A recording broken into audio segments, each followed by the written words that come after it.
So I released a short video on this Toro walk-behind mower, and the response I received was overwhelming to say the least, but unfortunately in that video I was merely showing that it wouldn't start and only backfiring through the carb. However, in today's video I'm going to show you more of my experience I had trying to fix it. In today's video, we look at this Kohler-powered Toro lawnmower, and the problem is that while it was being used, it quite suddenly stopped running and wouldn't start again. Unfortunately, this was all the information I got, and to be quite honest, the reason why it stopped simply doesn't make any sense to me. The first thing I want to do is try and start it, but I doubt it's going to start because the fuel that's in the tank is several months old, but I want to try and at least start it. You never know, they could be trying to start it incorrectly.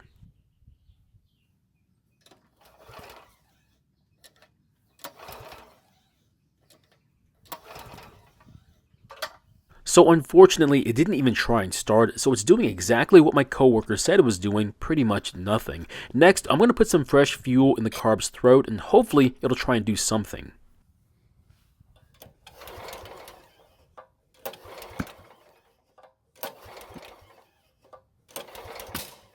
So this time, we got a reaction in the form of a backfire through the carb and not the exhaust. And one of the most asked questions I received was, does it have spark? And of course the answer is yes.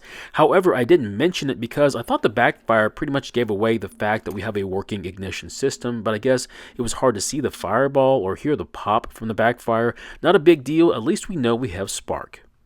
Unfortunately, I didn't like how much the engine was not fighting back while it was pulling on the rope, so the engine could be worn out from years of commercial work. The other option could be that the valve lash is out of tolerance. In this case, it could be too tight and causing the compression to be low. If that's the case, I need to remove the valve cover and check the valve lash. Now, I'm getting ahead of myself here. I wanted to remove the valve cover, but I'd like to keep it on so I don't have oil spraying everywhere while I do the compression test. Also, there's about 3 gallons of stale gasoline in the tank, so while I work to get the valve cover loose and also perform the compression test, I'm going to drain the tank. The reason I want to do it now is because draining that much fuel from the tank is going to take some time.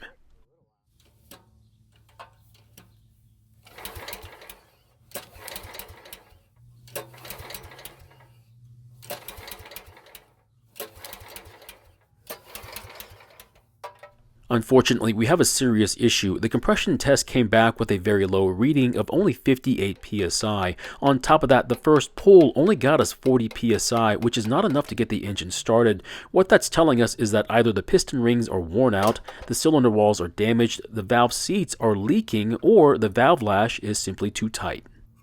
The first thing I want to do is check the valve lash because, to be honest, testing the other possibilities is a lot harder to do. Now, after removing the valve cover and cleaning up my mess, I'll rotate the engine until one of the rocker arms, it doesn't matter which one, is fully compressed while the other one is loose.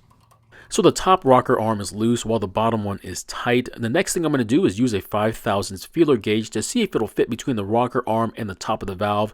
It turns out I cannot get it to fit, which means the clearance here is much too tight and needs to be adjusted.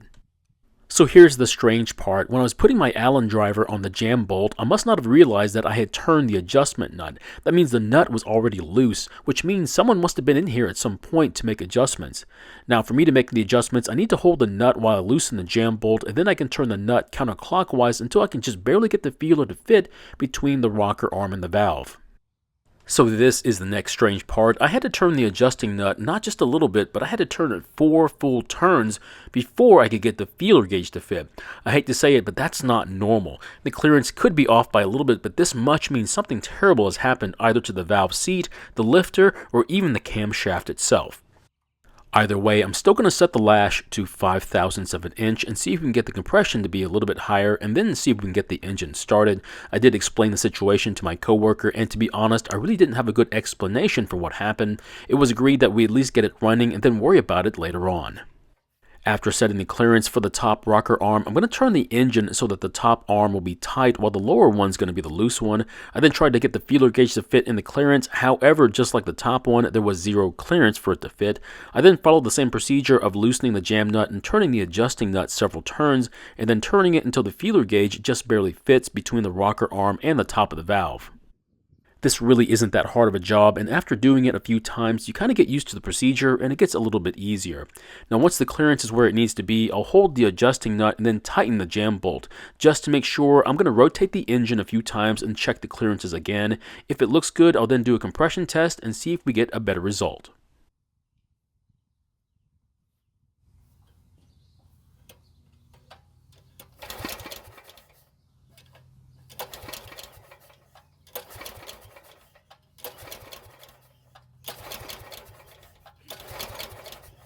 So the good news is that with a reading of 60 psi, it's higher than the last time, but the bad news is it's not that much better. However, there is a silver lining. On our first pull, we got almost 50 psi, which is just enough to get the engine to start and run, while on the first pull from our earlier compression test, we were only able to get 40 psi, which if you didn't know is below the threshold of working compression. I know it doesn't sound like much, but with a higher reading on the first pull, we might be able to get the engine started even though we only got a slight increase in overall compression. Unfortunately, if this is the most compression we can get from this engine, my working theory about this mower is not a good one, but I'll explain that here in a bit. First, I want to get the engine back together so we can do a test start.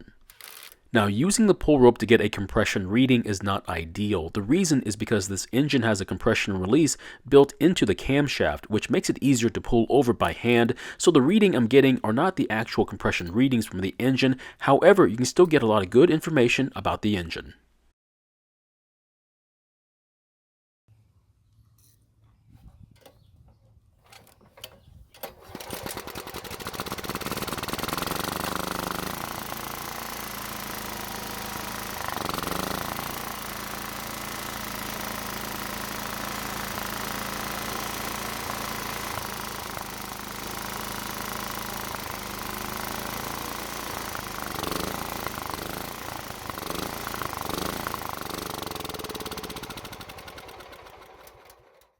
I was kind of surprised to see that it was still running after I stopped putting fuel in it. Remember, the fuel line wasn't even connected to the carb, and there's no fuel in the tank because we're still draining it.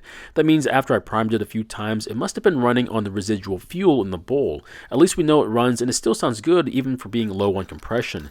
Now after reconnecting the fuel line, we'll put some fuel in the tank and then try starting it again.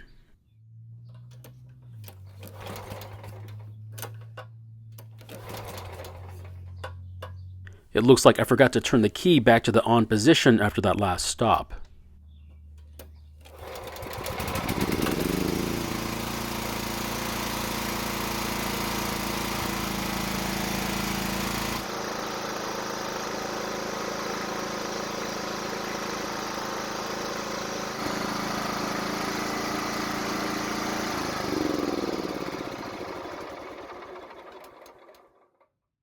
So it looks like the valve lash was extremely tight and was keeping the intake valve open, which is why it flamed out of the carb.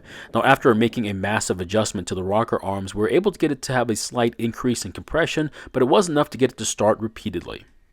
So why didn't we see a huge increase in the compression reading after doing the adjustment? Well, that's the problem I'm having with this engine.